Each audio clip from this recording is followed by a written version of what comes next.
saya membangun reforma agraria yang dulu belum ada reforma agraria di Republik ini. Tahun kapan itu? Itu tahun 2002 sampai 2004. 40.000 hektar. Oke. Saya membagikan tanah untuk masyarakat. 5 kali itu jadi Kakanwil, mungkin dalam sejarah di mana di BPN ya bukan Ria ya. Mungkin satu-satunya saya yang 5 kali jadi Kakanwil. Jadi ada kemiskinan di mana-mana. Selain daripada itu terjadi dulu bencana di mana-mana. Jadi kelestarian alamnya terganggu. Padahal mestinya tanah ini memberikan kemakmuran yang setinggi-tinggi untuk rakyat dan anak cucu kita harus kebagian, harus lestari. Nah, dengan pemikiran itulah kemudian timbul TAP MPR.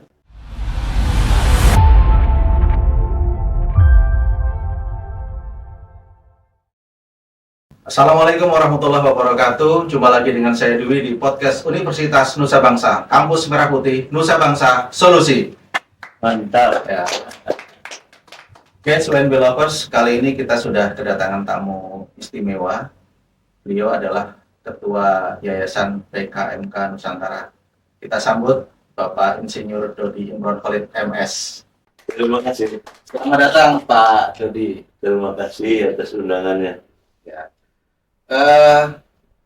Pak Dodi ini merupakan Ketua Yayasan PKMK Nusantara. Betul. Yang salah satu unitnya adalah Universitas Nusa Bangsa. Yes, beliau ini bapaknya UNB. Jadi kita kedatangan senior yang sangat kita hormati di podcast kita kali ini. Mungkin ini Pak, bisa perkenalan dulu nih.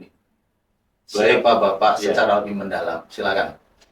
Saya nama Dodi Imron Khalid.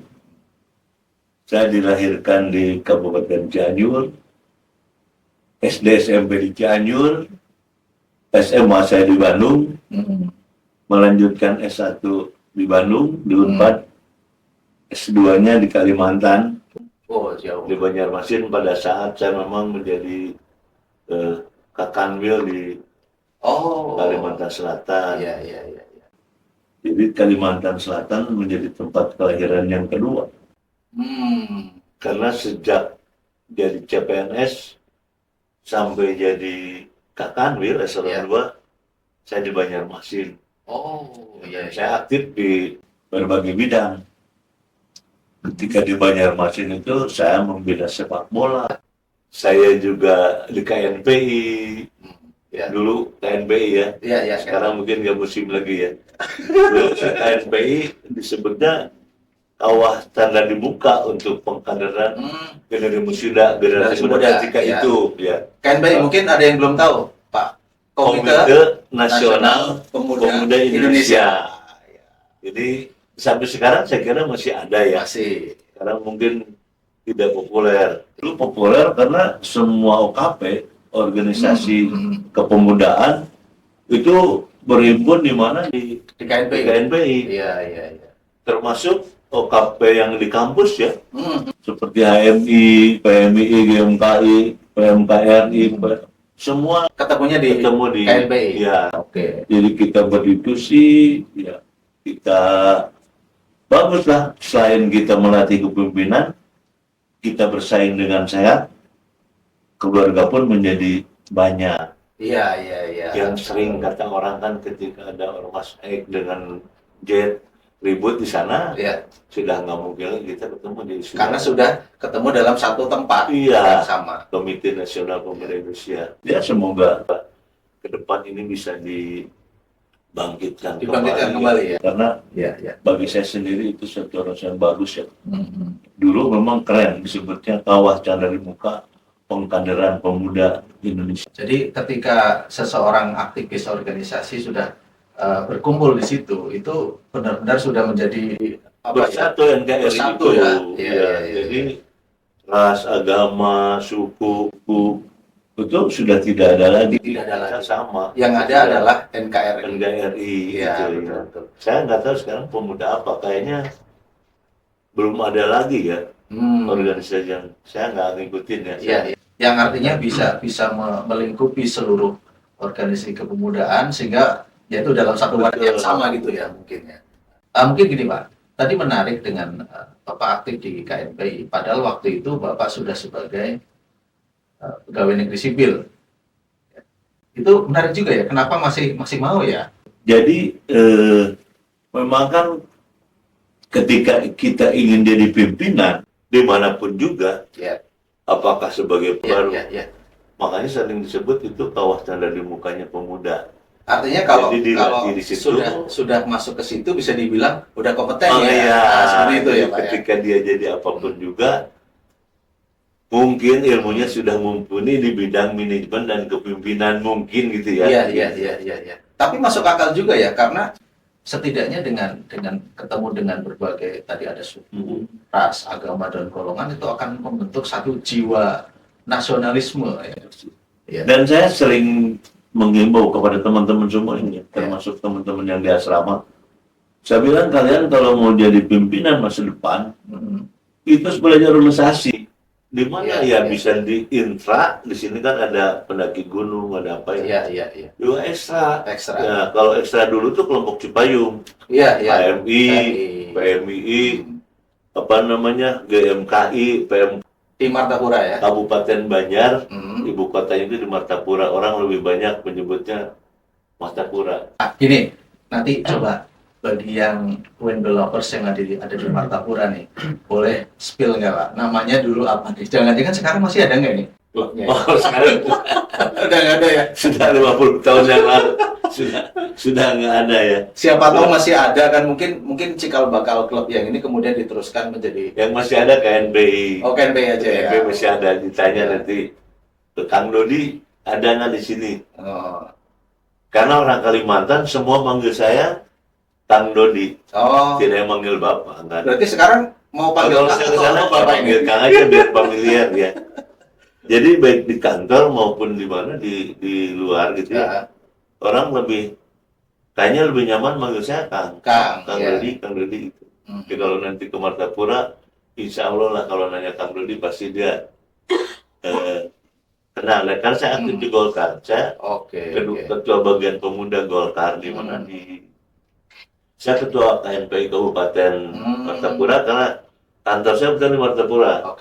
Saya wakil ketua umum di provinsi di Kalimantan Selatan di Banjarmasin. Dulu KNPI juga. Ketika itu, disitulah terlatih kepemimpinan, pergaulan kemana-mana, sekat-sekat perbedaan sara, perbedaan agama, perbedaan suku yang menjadi hilang mencair.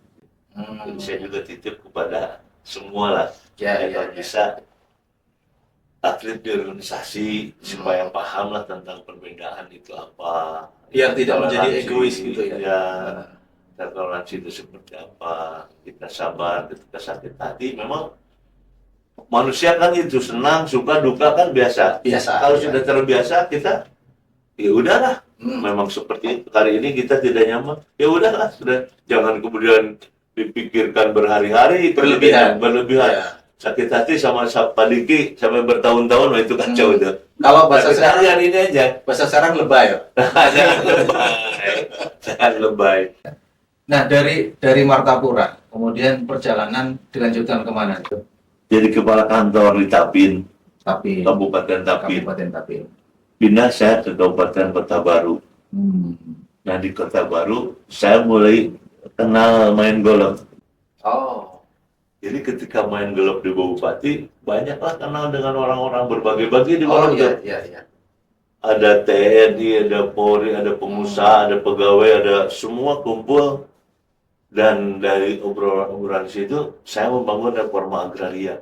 Yang dulu belum ada reforma agraria di Republik ini. Tahun kapan itu? Itu tahun 2002 sampai 2004. 40.000 hektar.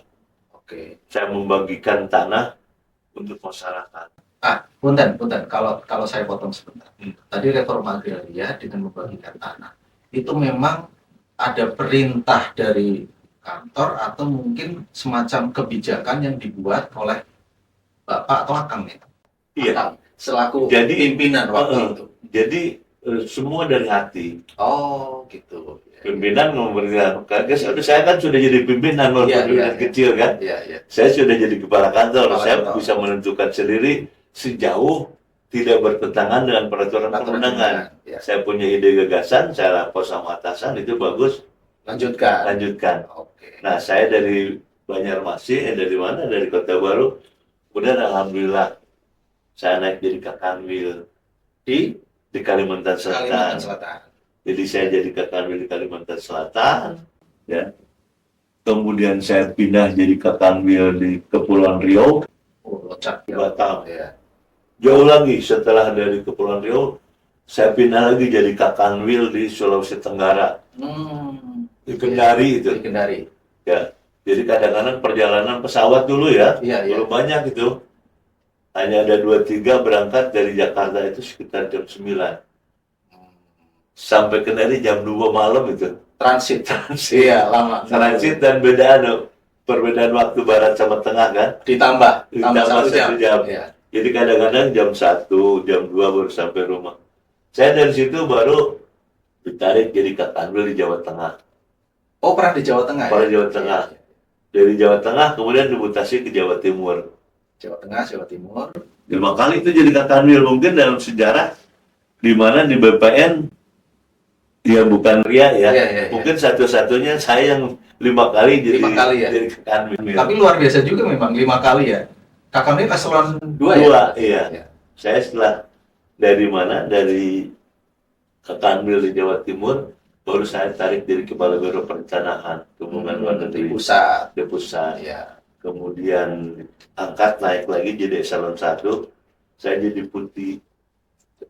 Setelah di putih karena ada perbedaan nomenklatur jadi kementerian, saya diangkat jadi dirjen. Ah iya, perubahan kementerian itu tahun berapa ya, Pak ya? 2014. Pak Jokowi. Oh, mulai Pak Jokowi naik. Tadinya kan Badan Pertanahan Nasional. BPN. Sejak Pak Jokowi jadi Kementerian Agraria Tata Ruang. Oh, Tata Ruang ditarik kemana? Iya, jadi tata ruangnya yang tadi di mana di pekerjaan umum sekarang ditarik ke BPN. Agraria dan Tata Ruang. Tata Ruang yang semula BPN. Masih kepala BPN masih. Jadi Menteri Agraria, kepala BPN. Jadi mulai dari perubahan nomenklatur tersebut sehingga naik menjadi Dirjen. Dirjen apa itu, Pak? Dirjen Penataan Agraria. Dirjen Penataan Agraria. Yang berkaitan langsung ya dengan pekerjaannya, karena menata agraria ya menata semua termasuk reforma agraria. Jangan-jangan gara-gara dulu ada rekam jejak itu mungkin ya, Pak? Hanya apa namanya? Hanya Allah yang tahu ya. Jadi ketika saya jadi Kakanwil, saya belum mau loh, karena banyak yang lain yang harus tersingkirkan, ya. Dan umur saya pun masih 47 tahun, saya diminta oleh Pak Gubernur. Itu betul-betul di luar kemampuan saya, betul-betul itu hanya Allah yang. Orang lain kan ingin itu mempersiapkan diri bla bla bla. Saya mungkin mempersiapkan diri tidak saat itu. Mungkin nantilah tiba-tiba Allah mengendaki saya jadi Kakanwil. 47 tahun. Eselon 2. Dan saya melihat jangan-jangan ini didoakan oleh petani. Oh, yang saya bagikan itu. Reforma agraria tadi dibagi-bagi. Iya. Bisa jadi. Dulu redistribusi aja sebutannya. Karena belum ada reforma agraria, membagikan tanah itu redistribusi. Baik. Jadi terkait dengan reforma agraria, sekarang ini kan juga sedang beberapa tahun belakangan ini sedang dalam perhatian pemerintah juga fokus. Mungkin bisa diceritakan, Pak, apa itu reforma agraria? Jadi kita lihat asbabun nuzulnya. Iya. Jadi diawali, dan ini perintah TAP MPR nomor 9 2001. TAP MPR nomor 9 tahun 2001. Artinya ini di atas undang-undang. Jadi harusnya orang melihat bahwa reforma agraria itu harusnya sungguh-sungguh benar-benar loh. Karena ini TAP MPR bukan turunannya, bukan undang-undang. Turunannya TAP MPR. Jadi pada tahun 2001 itu sudah dirasakan bahwa kita ini diberi oleh Tuhan tanah yang begitu subur. Hmm. Ya. Akan tetapi kesuburan tanah ini tidak memberikan kesejahteraan kepada masyarakat. Itu sudah dirasakan oleh pimpinan kita yang dulu. Ya. Jadi ada kemiskinan di mana-mana. Selain daripada itu, terjadi dulu bencana di mana-mana. Jadi kelestarian alamnya terganggu. Ya. Padahal mestinya tanah ini harus memberikan kemakmuran yang setinggi-tinggi untuk rakyat, dan anak cucu kita harus kebagian, harus lestari. Nah, dengan pemikiran itulah kemudian timbul TAP MPR. TAP tentang pembaharuan agraria dan pengelolaan sumber daya alam. Kenapa sekarang diganti reforma agraria? Ya podo sama saja. Hanya kebetulan dimanapun di dunia, terutama di Amerika Latin, itu sebutannya reforma agraria. Di kita pembaharuan agraria, pembaruan agraria. Ya. Nah, dijadikan udahlah reforma agraria, bersepakatlah.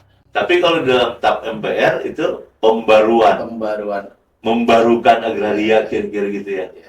Nah, jadi diperintahkan di situ agar struktur penguasaan tanah tidak timpang, agar kelestarian alam terjaga, agar tidak terjadi konflik, maka harus diinventarisasi. Harus dilakukan inventarisasi terkait dengan penguasaan, pemilikan, penggunaan, dan pemanfaatan tanah. Itu amanat dari TAP MPR. Lakukan itu, setelah dilakukan baru kita cerita lebih lanjut. Nah, jadi cikal bakalnya reforma agraria, asbabun nuzulnya adalah TAP MPR. Tapi kalau kemudian kita kaitkan juga dengan Undang-Undang Pokok Agraria, nyambung. Karena Undang-Undang Pokok Agraria bukan bikin sertifikat. Orang tuh tahu kalau sudah ngomong BPN, BPN tuh bikin sertifikat. Hanya itu ya? Hanya itu. Padahal amanatnya tidak seperti itu. Iya. Amanat di dalam Undang-Undang Pokok Agraria itu, satu ya, tanah harus memberikan kemakmuran yang tinggi kepada rakyat. Maka untuk itu harus dilakukan bagaimana melihat penggunaannya, bagaimana penguasaannya, bagaimana ketersediaannya, bagaimana pemeliharaannya, ya. Jadi harus dilihat tersedia nggak tanah itu, bagaimana penggunaan, bagaimana penguasaan, bagaimana pemanfaatan, dan berkaitan dengan lingkungan. Dan tanah juga menurut Undang-Undang Pokok Agraria sebagai fungsi sosial. Tidak boleh kita menanam A merugikan orang lain. Tidak boleh kita beternak di lokasi yang padat penduduk, yang baunya kemana-mana. Tidak boleh kita berternak X di tempat muslim misalkan. Itu diatur. Jadi tidak sekedar memberikan sertifikat, tapi semua diatur. Dan pemberiannya pun diatur. Ini untuk apa nih? Untuk HGU kah? Untuk HGB kah? Untuk hak pakai, untuk hak milik. Jadi ada tata ruang juga di situ, sudah mengatur untuk sosial seperti apa. Jadi di dalam Undang-Undang Pokok Agraria pengaturan juga ada di pasal 14. Dan menurut pasal 15 itu harus memberikan kesuburan dan pemeliharaan lingkungan. Jadi sebetulnya Undang-Undang Pokok Agraria itu undang-undang yang betul-betul luar biasa. Sudah jauh memikirkan kemana ke depan, hanya barangkali kita melihat masyarakat khususnya agraria ya sertifikat. Itu sebetulnya terlalu sempit. Kita memikirkan semua, ya. Nah, untuk mengatur itu bagaimana tuh ada PP nomor 24 tahun 61 Land Reform. Tata cara memberikan tanah, membagi tanah kepada masyarakat. Itu termasuk reforma agraria juga. Itu dasar hukum lah. Jadi kan tadi ada Ada TAP MPR, kemudian Undang-Undang Pokok Agraria, ada PP 224 tahun 61.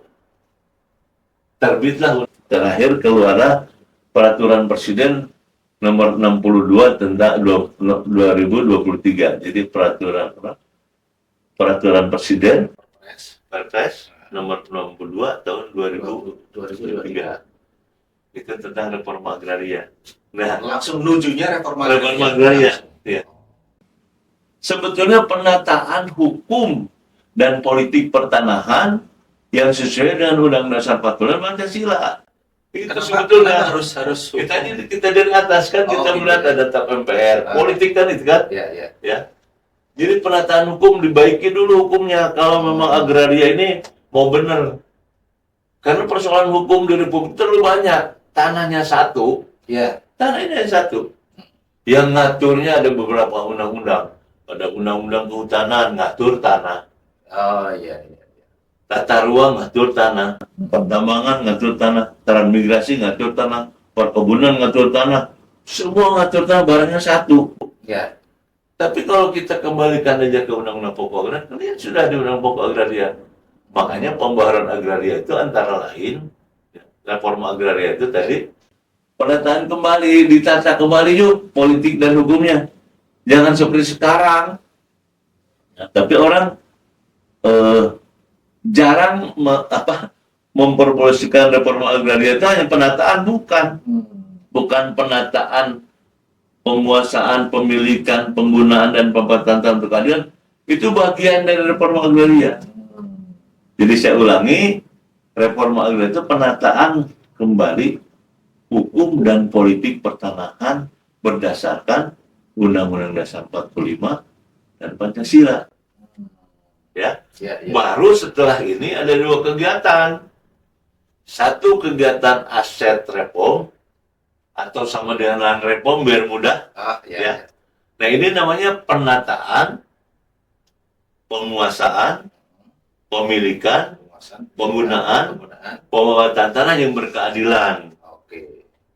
Jadi dari reforma agraria ada kegiatan itu. Ya. Kenapa ini harus diatur? Ya. Kenapa diatur seperti tadi disampaikan terdahulu, terjadi ketimpangan struktur penguasaan tanah. Artinya ada satu orang badan hukum yang punya tanah sampai 1 juta hektar. Sementara yang lain tidak punya. Tidak punya tanah. Adil tidak? Iya. Kan itu tidak adil. Sangat jomplang ya. Nah, jadi harusnya orang-orang ngomong reforma agraria, itu yang pikiran pertama. Jangan dulu kemana-mana, perbaiki itu. Ketimpangan struktur penguasaan tanah. Bukan sekedar memberikan sertifikat loh. Iya. Ya, kalau sudah memberikan sertifikat, gampang. Hari ini juga di mana-mana. Tapi bagaimana sekarang kita memperbaiki ketimpangan struktur penguasaan tanah? Ada orang yang punya 1 juta hektar, ini tidak omong kosong. Iya. Dia punya HGU, dia juga punya HTI, hutan tanaman industri. Iya.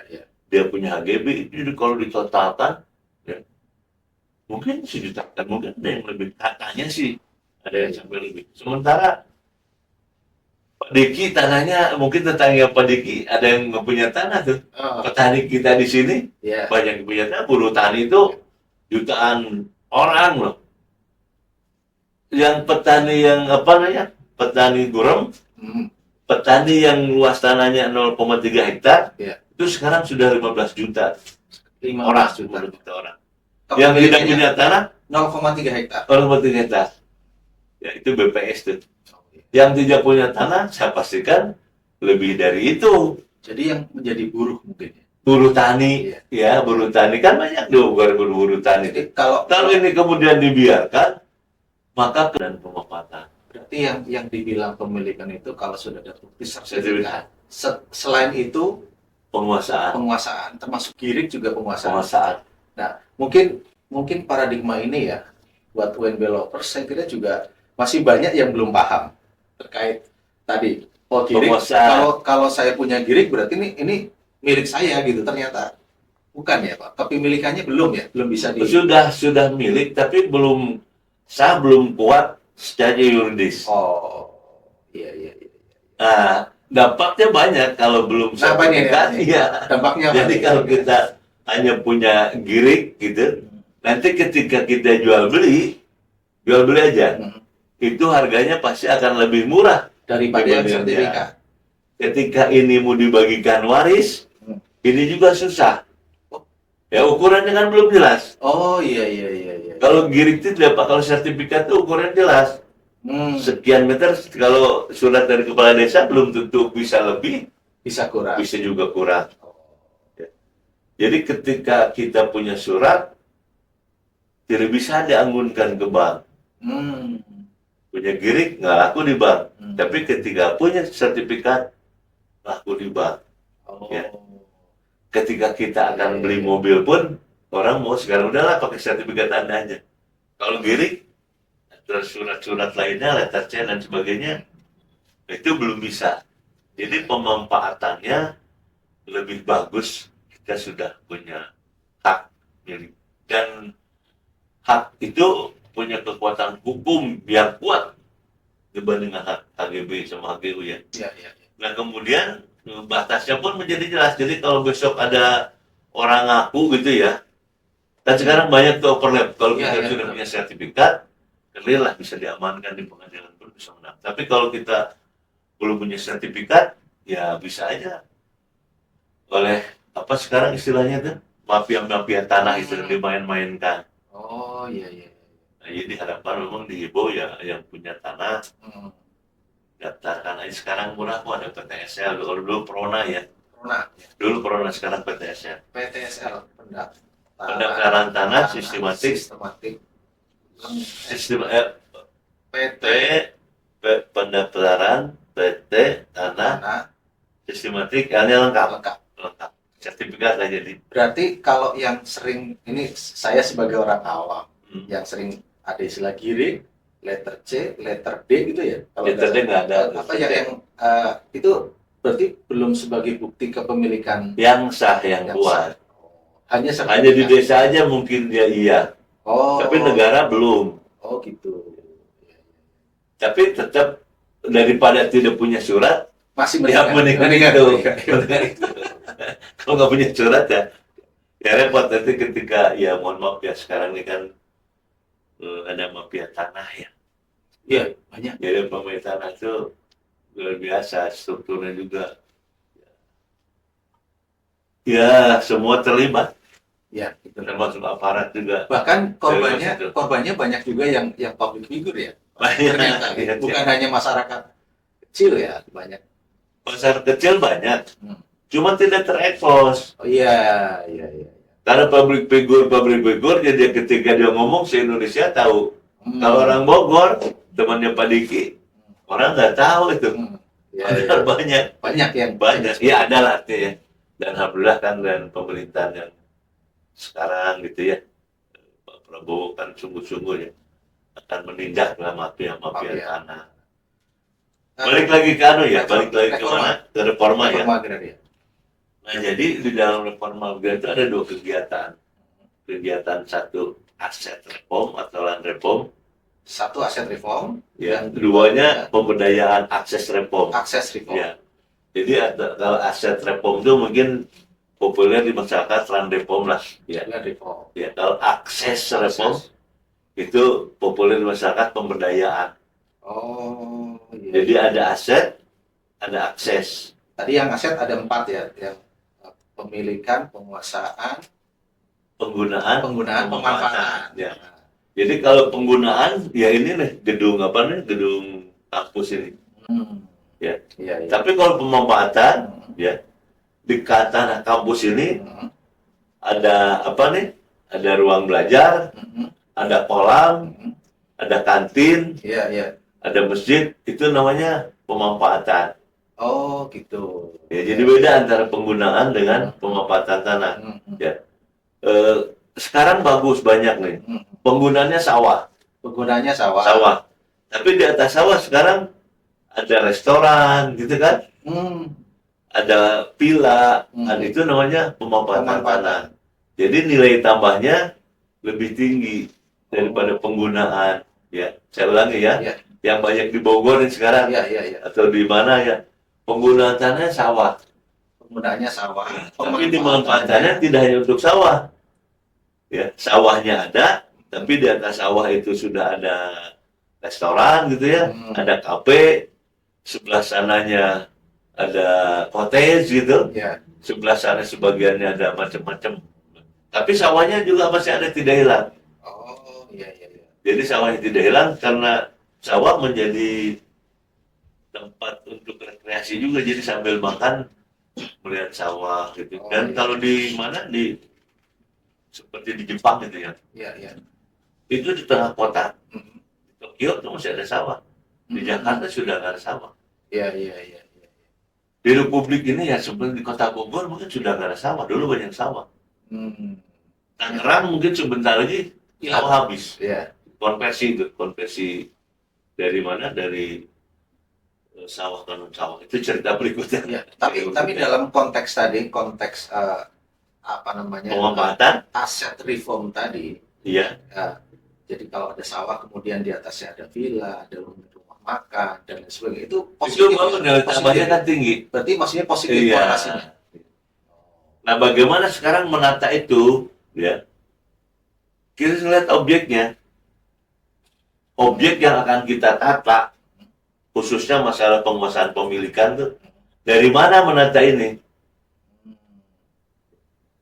Yang menata dari objek. Jadi harus ada tanah kan yang diberikan kepada, kan kita tadi ya, ada orang yang punya 1 hektar. Iya. Yang lain tidak punya, ini kan tidak adil. Harusnya kita tata dong. Iya.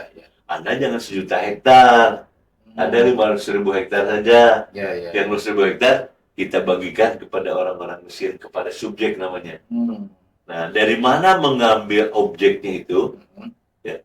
Satu, diambil dari, kalau saya punya hak guna usaha dulu lah ya. Iya.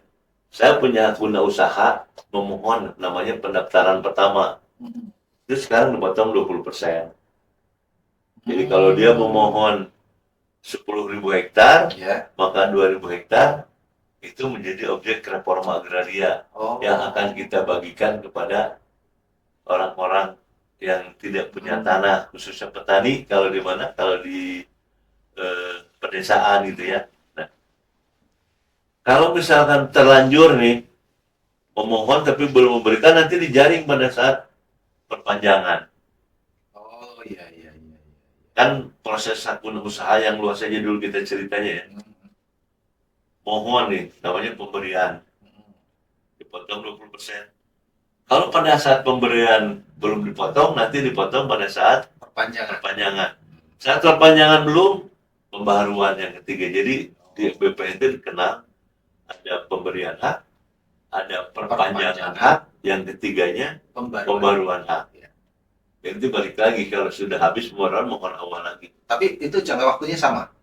Dari perpanjangan dan pembaruan sama? Ada yang beda-beda. Ya. Jadi 35 tahun, 25 tahun, 35 tahun, jadi 90 tahun lah kalau jumlah.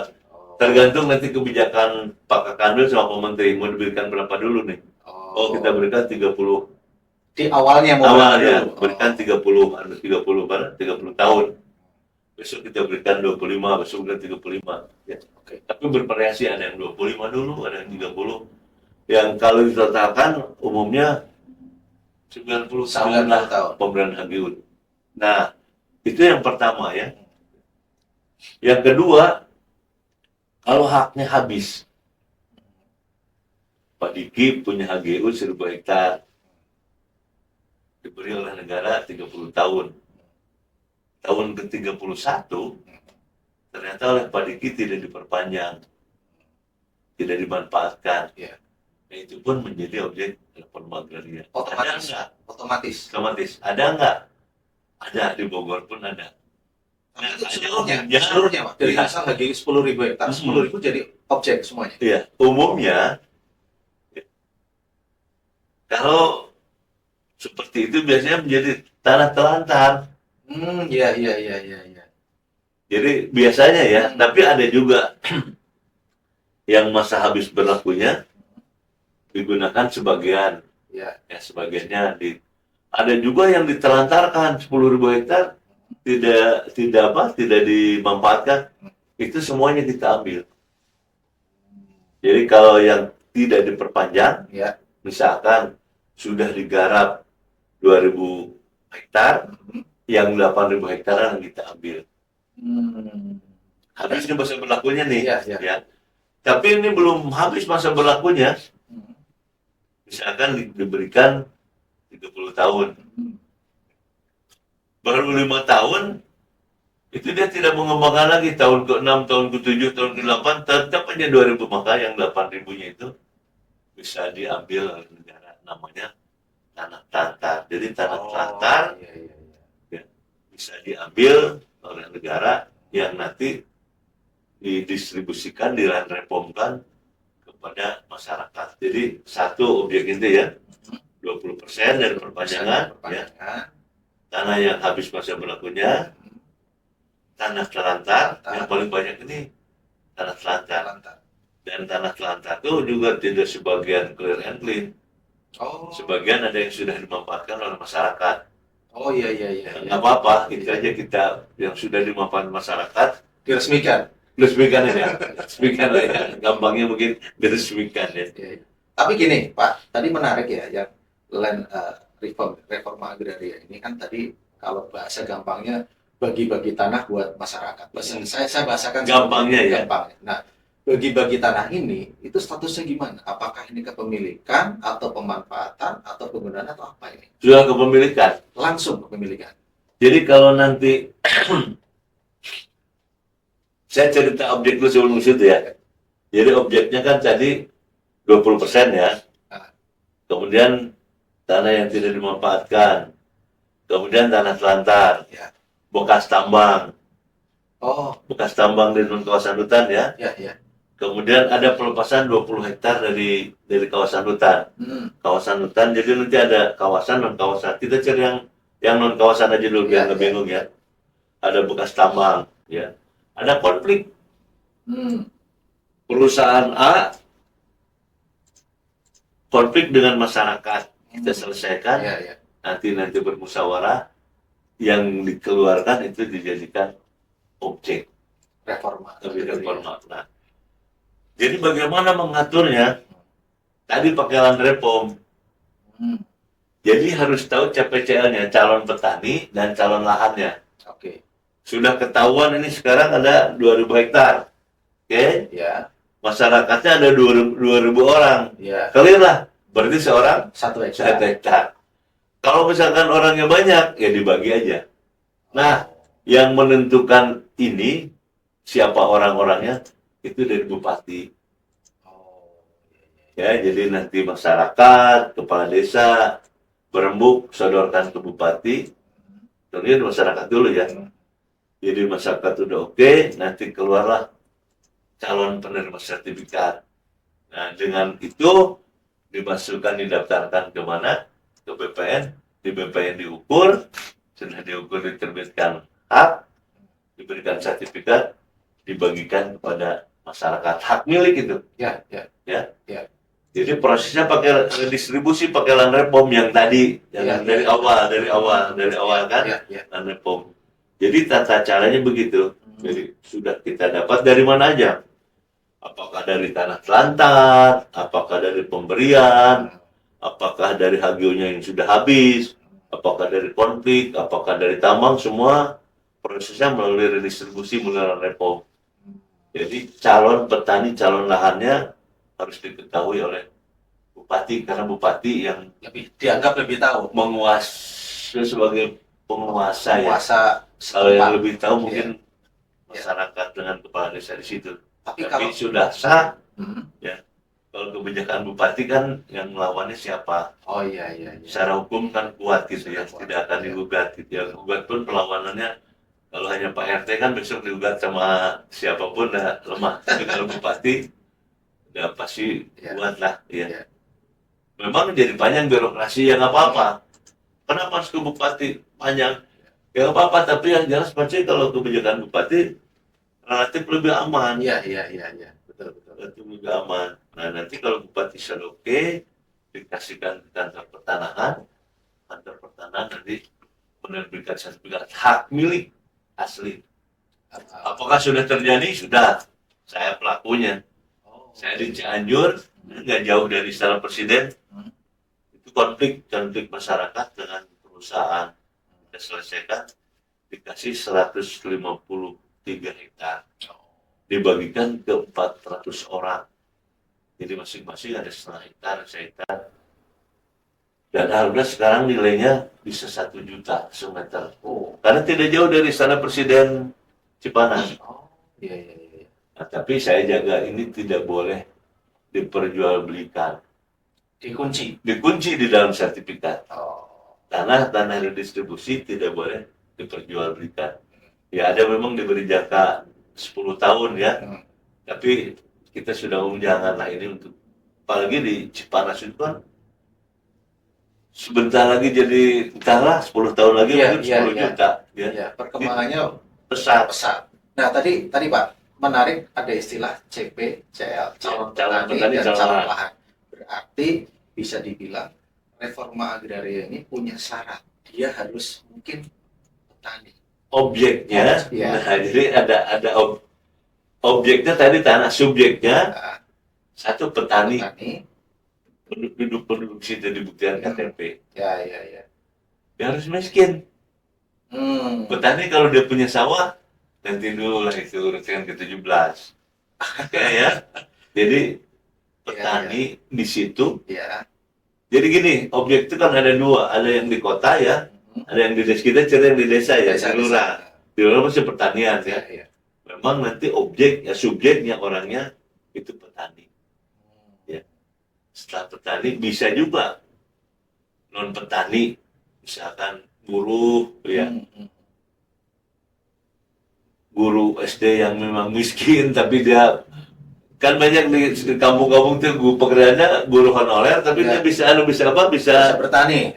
Kan ada itu. Ya. Nah, itu juga termasuk urutan ketiga lah gitu ya. Oh, masih diperbolehkan. Masih diperbolehkan sejauh dia miskin dan bertani. Jadi profesinya yang pertama petani, mungkin kalau di kampung-kampung kan profesinya bukan petani.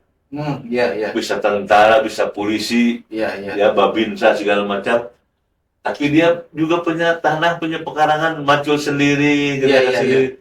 Itu kan banyak. Iya. Masih banyak. Itu bisa nanti ketika dia miskin, walaupun dia pensiunan, ya walaupun dia pensiunan guru, pensiunan TNI, kalau dia miskin dan dia memang berprofesi sebagai petani, itu bisa apa yang diberikan hak. Tapi selain daripada itu juga bisa koperasi.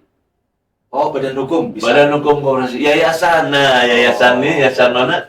Yayasan PKM Nusantara. Ya. Mungkin ke depan akan kita pikirkan itu.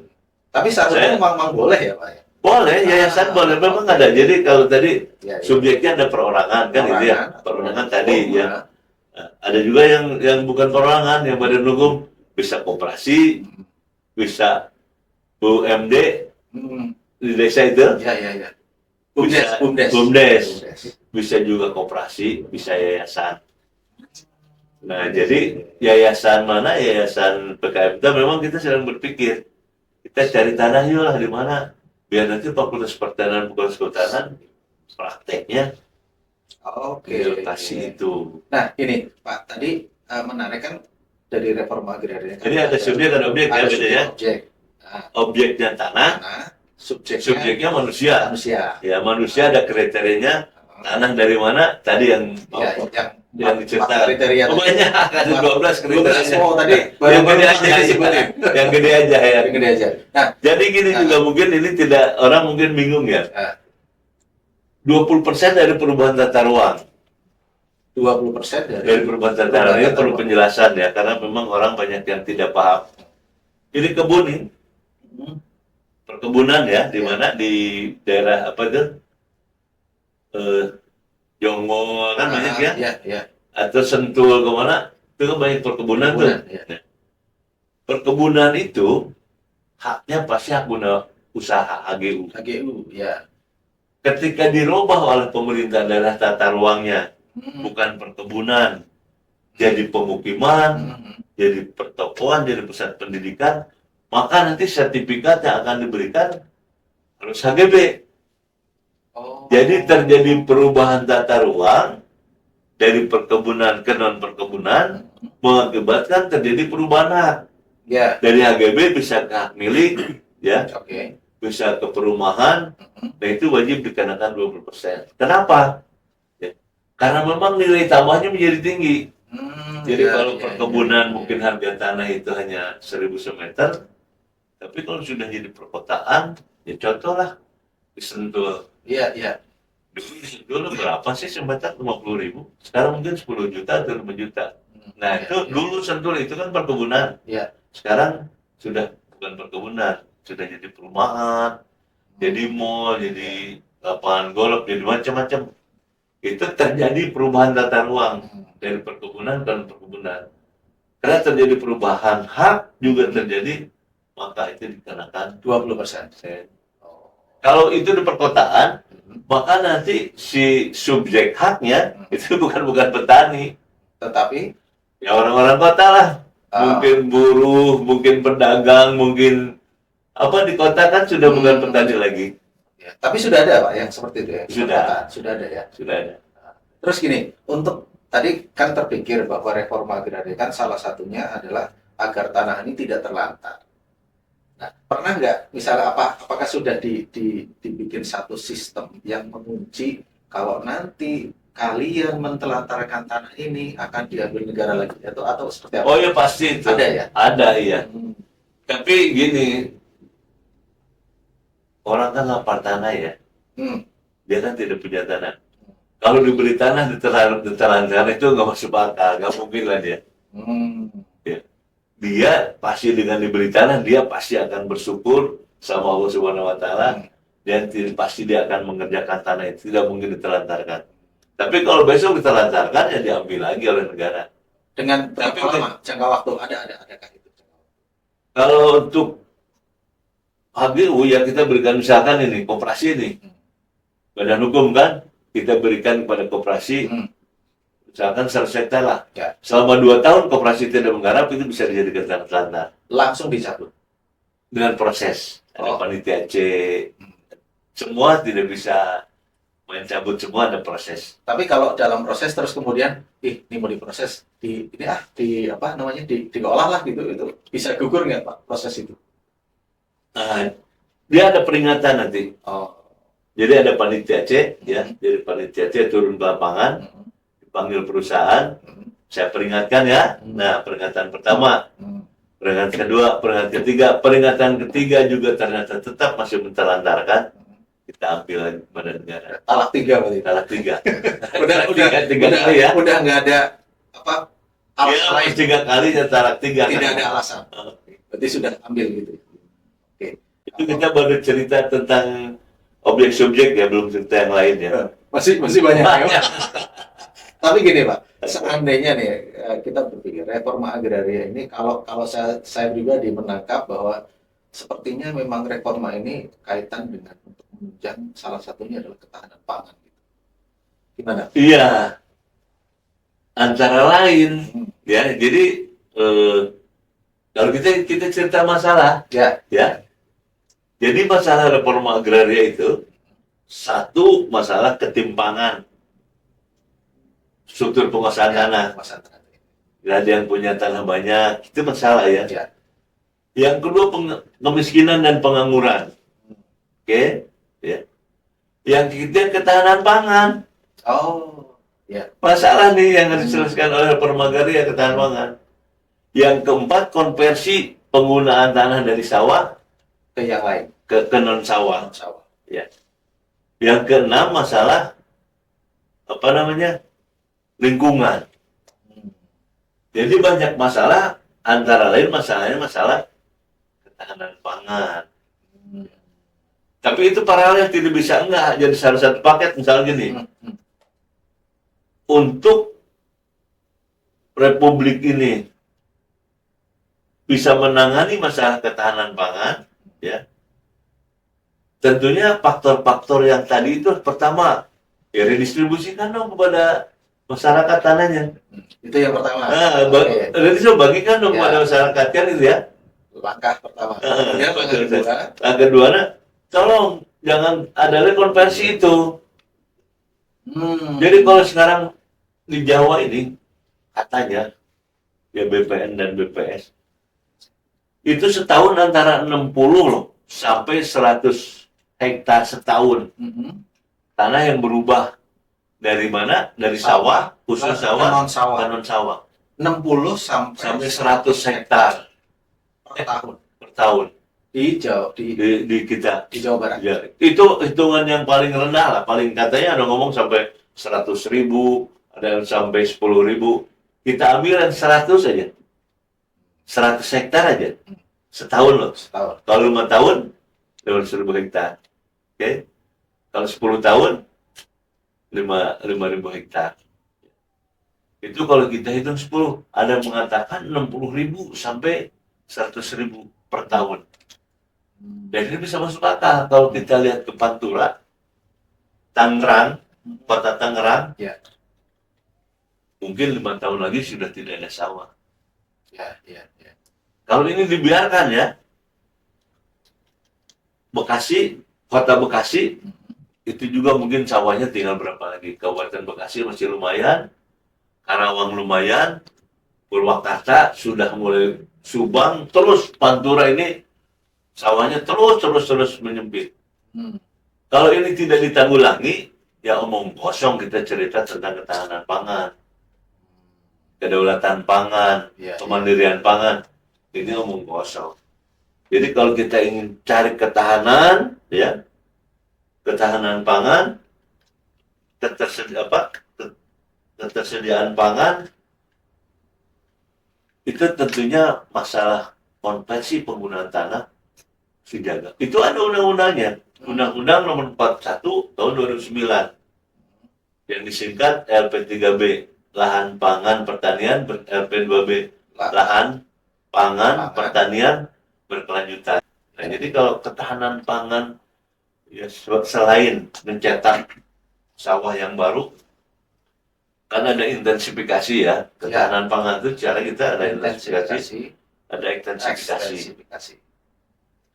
Kita ekstensifikasi di sana, harusnya di sini ditahan dong. Ini kan bodor kata orang Sunda. Bisa nanabah, bisa dikurangan bodor. Jadi sebenarnya nggak extend ya. Jadi makanya harusnya di Jawa dijaga gitu ya. Jangan ke sawah, kan masih ada kebun, masih ada tanah daratan yang tidak subur, kan? Produktif. Ya, yang kurang produktif. Ke situlah pembangunan, jangan ke sawah irigasi teknis. Sekarang irigasi teknis di bendung supaya kering sini, tuh jadi kering, katanya bukan irigasi. Sengaja ya? Sengaja. Jadi kan jadi apa ya, kita cerita kedaulatan pangan. Kedaulatan pangan itu bukan, kalau ketahanan pangan itu kita bisa mengimpor dari lain. Kalau kedaulatan itu semua kita yang nyiapkan. Beda antara ketahanan dan kedaulatan. Kalau ketahanan pangan seperti sekarang nih, kalau memang kurang padi, kurang jagung, kurang singkong, lucu ya, singkong itu harus impor itu.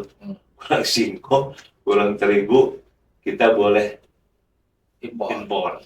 Tapi kalau cerita tentang kedaulatan, itu tidak boleh lagi kita mengimpor, harus disiapkan oleh kita. Jadi bisa mengatasi pangan dari kita sendiri. Dan kalau kemandirian pangan. Kalau sudah lebih, baru kita lempar keluar. Yes, itu yang kita inginkan. Tapi makanya ya teman-teman Fakultas Pertanian, Kehutanan harusnya belajar banyak lah tentang yang begini-begini. Bagaimana kesuburan tanah saja, jangan cerita itu bagaimana konservasi, bagaimana bibit, tapi juga kita cerita tentang politik-politik pertanahan. Jangan cuma di Fakultas Pertanian, saya kebetulan Fakultas Pertanian, tingkat tanah itu, biologi tanah, kimia tanah, kesuburan tanah, konservasi tanah, tidak pernah cerita bahwa tanah itu mempunyai nilai yang lebih bisa ditinjau dari segi politik, dari segi ekonomi, dari segi pertahanan, budaya. Nah, itu teman-teman pertanian harus memikirkan, ya. Jadi tanah itu mempunyai multifungsi. Selain untuk produksi, itu pasti juga ada fungsi yang lain. Sehingga ketika nanti terjadi misalkan konversi, orang pertanian berteriak duluan dong. Jangan dikonversi, kata orang pertanian ini. Kalau dikonversi nanti ketahanan pangannya kita akan terganggu. Apalagi kita ngomong kedaulatan pangan. Kita buka misalkan sekarang ekstensifikasi di mana, di Kalimantan Tengah. Kan ternyata juga bukan barang yang gampang. Susah kan? Susah. Konon katanya memang gambutnya tebal, ya. Airnya juga tidak tersedia. Ya. Sekarang kita membuka lagi di mana, di Papua. Semoga aja bisa lah. Karena masa sih kalau tidak bisa, kayak keledai dong, terpelosok ke dalam lubang yang sama aja, ketaruhan kebangetan. Kita kan sudah berpengalaman di mana, di Kalimantan Tengah. Ya. ketika kita sekarang membuka di Papua, ya belajarlah dari Kalimantan Tengah. Kenapa di Kalimantan Tengah terjadi banyak kan kesuburan tanah, airnya, ya banyak kalah di mana harusnya di Papua tidak boleh lagi kejadian seperti halnya di mana di Kalimantan Tengah dan di mana di Danau Toba itu Sundungan itu apa tuh ketahanan pangan kan dia juga bikin gagal juga. Nah dia dari pembelajaran ini mudah-mudahan membangun ekstensifikasi pertanian di mana di Papua semoga berhasil karena di sana tidak hanya padi kan, di sana juga ada tebu gitu. Tapi gini Pak, terkait dengan tadi reforma agraria, kemudian kedaulatan pangan, berarti ketahanan pangan dulu lah kita. Belum kedaulatan ya. Nantilah kedaulatan. Tapi yang jelas memang political will. Yes, itu sangat berpengaruh. Makanya tadi saya katakan bahwa reforma agraria dan penataan kembali politik dan hukum pertanahan. Jadi kalau politiknya nggak ditata, tidak ada keinginan hasrat yang sungguh-sungguh, ya itu hanya retorika aja. Ya, nah, ini sering saya ceritakan di mana-mana waktu saya masih menjabat. Kamu retorika aja. Ya benar-benar sungguh-sungguh. Itu harus dari hati. Ya. Ketika kita ingin membantu orang miskin, tanpa ada hati susah. Karena tidak mendapat apa-apa. Berbedalah pasti ini kalau kita membantu seseorang yang punya duit, pasti kita dikasih upah kan gitu ya? Ya. Ketika kita bikin orang miskin, kita bukan diberi, memang kita harus memberi sama dia. Itu tentu timbul dari mana? Dari hati. Kita menyelesaikan masalah, harus berangkat, nggak dikasih ongkos. Tidur kita harus di hutan. Semua. Ya, semuanya harus kosnya dari kita. Kos pikiran, kos tenaga. Kos semuanya lah. Pasti orang malas. Kalau pikirannya memang pikiran dunia. Tapi kalau kita juga memikirkan akhirat, biarin aja nanti Allah yang membalas. Saya dulu sering seperti itu, nggak apa-apa lah. Aku habiskan tenaga, habiskan pikiran, semuanya tanpa dikasih apa-apa. Kan mungkin ke Allah yang membalas. Dan itu saya bukan ria. Dan bagi saya terjadi itu. Oh, kok ujung-ujung si ini ngasih sesuatu. Kenapa? Yang tidak pernah ada hubungan apapun juga. Saya tidak ada hubungan apa-apa dengan Pak Agus. Tiba-tiba Pak Agus ngasih hadiah gitu. Kan kita bingung. Oh, mungkin Allah karena saya membantu petani di sana, ya Allah menggerakkan Pak Agus memberikan sebagian rezekinya. Itu banyak kejadian itu. Dan itu tidak ternilai ya? Rasanya, rasa kepuasan itu. Dan kadang-kadang nilainya pun di luar saya kaget gitu. Kok ngasihnya segini banyak banget gitu. Padahal tidak ada pekerjaan, tidak ada menyelesaikan. Ujung-ujung dia ngasih sesuatu. Dan itu memang ya itu hanya Allah yang Maha Kuasa. Makanya sering ngomong dengan kawan-kawan kalau bekerja jadi dosen, jadi apapun juga biasakanlah nawaitunya lillahi ta'ala. Pasti dibayar oleh Allah Subhanahu wa Ta'ala. Nah, terkait dengan tadi kita sudah membicarakan tentang reforma agraria beserta permasalahan yang terjadi tadi. Kalau kaitan dengan para generasi muda ini, Pak. Tadi Pak sampaikan bahwa sebagai seorang petani misalnya jangan cuma mikirin teknis kesuburan tanahnya gimana, tapi bagaimana politik ini sangat berpengaruh terhadap kondisi pertanian. Kayak tadi di sini ditambah, di sini berkurang. Jadi kayak kejar-kejaran aja. Nah, untuk generasi muda sekarang kira-kira seperti apa Pak? Mungkin ada saran atau pandangan yang berharga. Yang namanya generasi muda, ya, memang saatnya dia belajar dan meningkatkan keterampilan. Ya, belajar ilmu pengetahuan, ya, dan belajar agama. Jangan lupa agamanya nih. Ya.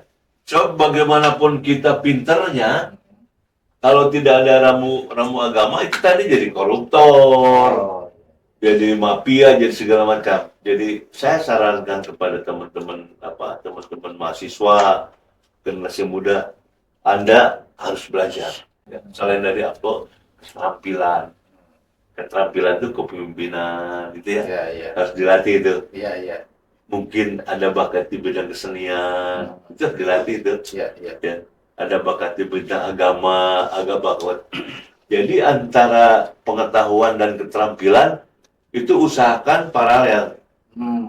Kalau pengalaman nih ya, pengalaman ini ya. Jadi kalau saya punya ilmu pengetahuan tidak mampu menyampaikan dengan baik, ya, kita kan sering diundang nih. Suruh bikin makalah sama atasan, saya harus nyampaikan masalah di hadapan saya. Kan tidak ada atasan. Kalau tulisannya bagus tapi menyampaikannya tidak bagus, kata atasan nilainya C gitu. Tapi kalau kita punya keterampilan menyampaikan, bisa menulis bagus, karena tidak semua orang bisa menulis loh. Betul. Tidak semua orang bisa ngomong loh. Walaupun ilmunya banyak, tapi ketika menyampaikan au, ya. Nah itu dilatih. Ya, jadi keterampilan itu harus paralel dengan ilmu pengetahuan. Maka saya sarankan, ya, tingkatkan keterampilan. Dari mana? Dari lapangan. Misal, ya, kalau di kampus kan kita hanya belajar ngupuk gitu ya. Praktekkan tuh di lapang itu. Oh, kalau saya ternyata dikasih banyak nitrogen, NO3, NO4, tanaman itu bisa apa? Bisa rebah, bisa jatuh. Oh, kalau gitu fosfatnya. Pembelajaran keseharian seperti itu akan meningkatkan keterampilan kita di lapangan, keterampilan dilatihnya. Nah sekarang teman-teman pengurus pertanian gitu ya, harusnya mengkritisi loh. Kenapa konversi penggunaan sawah ke non sawah terjadi di mana-mana? Itu tidak boleh dibiarkan. Ketahanan pangan terganggu. Kalau ketahanan pangan terganggu, sebagian dari kedaulatan negara republik ini digantungkan pada orang sana. Sekarang kehutanan. Jakarta sekarang sudah sampai ke Depok, itu banjir. Kenapa? Karena catchment-nya rusak. Catchment area di kita ini sudah rusak. Daerah hulu tuh. Itu bagaimana penggunaan tanah di situ? Sekarang di situ kan sudah ada hotel, ada hotel di lereng-lereng yang 15% ke atas, sudah banyak pembangunan perumahan kan. Itulah salah satu akibatnya. Jadi teman-teman pertanian dengan kehutanan mikir, jangan dong kamu bikin resort, bikin jalan, bikin apa di daerah yang kelerengan apa, kemiringan, itu di atas 15%. Kalau dia sudah begini, maka runoff akan tinggi. Betul. Tidak terjadi infiltrasi, air tidak masuk ke dalam tanah, tapi langsung mengalir. Mengalir dari mana-mana, ya, yang kebanjiran, Jakarta. Bahkan sekarang Bekasi sudah, Tangerang sudah banjir, Depok sudah banjir, semua banjir.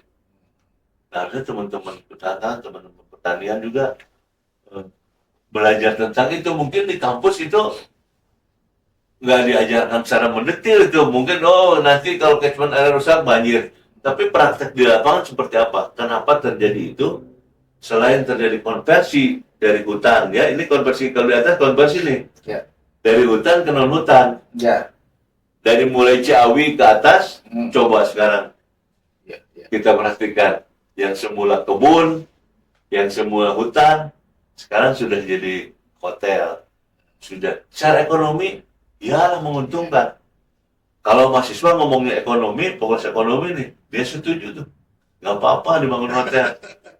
Tapi untuk orang-orang pertanian, orang-orang kehutanan, jangan seperti itu, boleh, tapi dengan syarat. Misalkan ya, kalau ada kelerengan di atas 0%, boleh kamu membangun, misalnya hektar nih, ya, ada koefisien rasio bangunan namanya. Gak tahu di pertanian belajar, kalau saya dulu belajar tuh. Koefisien rasio bangunan nih, kalau lerengnya 15%, tanahnya sehektar, maka yang dibangun hanya 5.000 meter saja. Yang 5 meternya untuk penghijauan reboisasi, supaya air tanggota. Jadi pimpinan ke depan pun diharapkan jadinya tuh karena dia punya kemampuan dan keterampilan. Baik, kita sudah bicara panjang lebar, Pak. Mungkin untuk yang terakhir, kalau ada... Ini kita baru bicara baru bicara objek sama subjek. Belum banyak ini ya. Ya, udah nggak panjang apa-apa. lebar ya. Mungkin bisa kita sambung di episode berikutnya. Oh gitu. Nah, karena Kita lihat ya kalau Ya. memang banyak yang meminati pengetahuan seperti ini, kita buka yang kedua, lanjutkan dari Iya. ini. nanti spill Pak, kira-kira mau yang berikutnya mau bicara apa nih? Kita lanjutkan, kan tadi ada GTRA, ada Oh, GTRA, oke. partisipasi masyarakat seperti apa, kelembagaan seperti apa. Ya. Kita belum sampai ke sana, Ya. terutama partisipasi masyarakat dan Partisipasi masyarakat. ya, kita belum lagi akses. Hmm. Ya, akses dari misalkan pupuknya, irigasinya itu kita belum ceritain. Ya. Kita baru cerita tentang objek dan subjeknya saja. Baru objek dan Dan subjek. subjek pemberdayaannya belum dan Ya. kalau terlalu lama juga kan tidak nyaman di pendengarnya Iya. kelamaannya. Jadi Kita buka yang berikutnya aja. yang penting sudah kita catat ya, developers, nanti kita tagih janji dari Pak Ketua Yayasan untuk bisa tampil lagi di podcast membicarakan tentang lebih lanjut tentang reforma agraria. Kalau mereka itu bisa merespon nggak Kenapa? dari apa namanya ini kan dilemparnya ke mahasiswa nih, Bisa. suruh Bisa. komentar dia Ya. ingin apa gitu. Di komen ya guys ya, bisa disampaikan mau seperti apa nih nanti. Supaya Silakan disampaikan, ya. supaya keinginan mahasiswa khususnya ya, Ya. atau pelajar gitu ya, atau teman-teman pegawai BPN Ya. ingin seperti apa supaya yang saya sampaikan bermanfaat. Ya. Jangan sampai kita keluar terakhir Ya. orang lain, ini bapak ini ngomong apa ya? Sampai begitu kan gitu ya. Ya. Kayak Cina nonton wayang, Ya. wah keprok. Apa itu? Nggak ngerti itu. Nggak ngerti. Sudah pakai bahasa Sunda, pakai Jawa, dia nggak ngerti kan dari Jakarta, orang lain keprok dan keprok. Kalau yang ketawa itu ketawa gitu. Apa itu? Ya, Ya. sampai seperti itu. Ya. Jadi yang saya sampaikan memang ada manfaatnya yang Ya, bagi ya. teman-teman. Dan kalau ada feedback bagus, sehingga nanti yang kita sampaikan Ya. mungkin yang lebih bermanfaat, terutama ya untuk teman-teman mahasiswa lah. Kalau yang tua-tua ya udah selesai lah ya. Untuk mahasiswa kan Masih panjang. masih banyak. Ya. Ya kalau bisa jadi pengusaha besar, Amin, ya amin. bisa jadi bupati, Amin. bisa jadi kiai, bisa jadi dirjen gitu ya, Ya. bisa jadi menteri Amin, kan. amin. Hebat ONB itu. Semoga Pak. Kita tunggu nanti. Mudah-mudahan anak-anak Harus bisa ada, dan ini harus dimotivasi memang. Ya. Kita motivasi terus, diberikan gambaran. Saya dulu melakukan ini. Contoh lah sama kalian yang baiknya. Ya. Inginnya seperti supaya nanti UNB ke depan mahasiswanya. Dan harus pede. Orang bisa ya. pede kalau ada ilmunya. Ya. Ada ilmu, ada keterampilan, ngomong dimanapun pendidikan siap. Tapi kalau dia tidak ada ilmunya, dia minder wadah awios, abdi mah di belakang. Saya mau di belakang saja, kan Ya, gitu. ya. Orang lain berlomba-lomba ke depan, saya mah wios di belakang saja, Pak. Kan tidak pede. Kenapa tidak pede? Karena tidak ditunjang oleh pengetahuan dan keterampilan. Nah, kita berharap kawan-kawan di mana di UNB ya mudah-mudahan terampil, mudah-mudahan pinter-pinter ya, sehingga terangkat harkat martabat dirinya, Ya. keluarganya, dan pasti universitasnya. Ya. Tapi kalau mahasiswanya ngomong gitu, nggak bisa apa-apa, ya nggak akan masalah apa, bagi dirinya tidak ada artinya, bagi keluarga tidak ada artinya. Bagi kampus juga semua sekitar akademika terus ngomongnya sama. Ya. Jangan harus kompak, harus bersatu, ya. Tidak boleh disekat oleh fakultas. Sama kita mikirkan UNB, siapapun fakultasnya, siapapun gurunya, anak-anak ini harus ke depan harus maju. Ya. Tidak hanya UNB ya, semua lah, semua pemuda mahasiswa yang ada di Bogor yang mendengar cerita ini, ya harus seperti itu. Terima kasih Bapak. Mungkin sebelum kita akhiri sesi yang ini, kalau ada closing statement barangkali. Jadi terakhir sekali lagi ya, cerita reforma agraria itu adalah apa namanya menata hukum dan politik pertanahan. Ya. Nah, dengan hukum dan politiknya bagus, insya Allah maka aset dan akses reformnya juga akan menjadi bagus. Nah, untuk itu kepada siapapun juga yang mendengar obrolan ini, ya mari kita ikut bersama-sama. Karena political will-nya ini kan, Ya. orang ini kalau politikalnya, pemerintahnya nggak mau, pejabatnya nggak mau, ini kan susah. Ya. Tapi kalau didorong juga sama mahasiswa, dorong, jadi pekerjaan bagus, yuk kita laksanakan sama-sama. Insya Allah reforma agraria bukan sekedar retorika, tapi betul-betul barang, aturan, kegiatan yang memang bisa mensejahterakan masyarakat. Yang penting itu kan ya, mensejahterakan masyarakat, bisa menyelesaikan konflik, bisa menyelesaikan ketahanan pangan dan lain-lain. Itu barangkali. Ya. Selamat belajar lah bagi semua. Ya.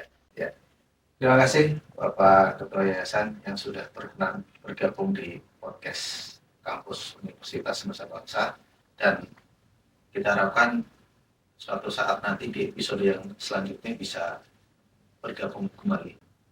Lagi-lagi terima kasih dan mohon maaf Pak. Sama-sama. Saya juga mohon maaf kalau ada kata-kata yang tidak berkenan.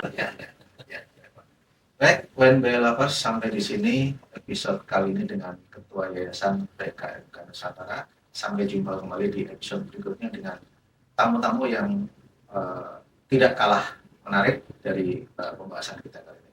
Kita akhiri. Assalamualaikum warahmatullahi wabarakatuh. Nusa Bangsa Solusi.